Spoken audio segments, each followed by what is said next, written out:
চলে আসছি টার্কি মুরগির বাচ্চা নিয়ে। টার্কি মুরগির বাচ্চার একদিন বয়সের বাচ্চা এবং হচ্ছে আপনার কীভাবে লালন পালন করবেন এবং কী খাবার খাবেন সেই বিষয়টা নিয়ে ভিডিওতে কথা বলতে, যা ভালো লাগে ভিডিওটা। যারা আমার চ্যানেলটা সাবস্ক্রাইব করেন না, যারা সাবস্ক্রাইব করবেন না, যারা অলরেডি সাবস্ক্রাইব করছেন তাদেরকে অসংখ্য ধন্যবাদ সাবস্ক্রাইব করে পাশে থাকার জন্য।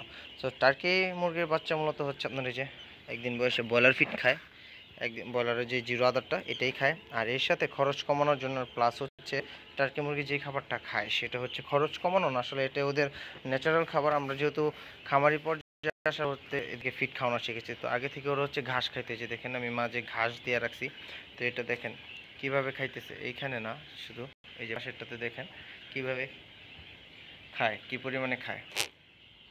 তো এইভাবেই হচ্ছে আপনি খরচ কমাতে পারবেন এবং টার্কি পালন করলে এবং তিতির পালন করলে লাভবান হতে পারবেন। কারণ তিতিরে আপনি দেখা গেছে যতটুকু পর্যন্ত আপনার 1-1.5 মাসে ওরা অনেক কম খাবার খায়, কারণ ওরা তো হচ্ছে আপনার ঘাস খায় বেশি।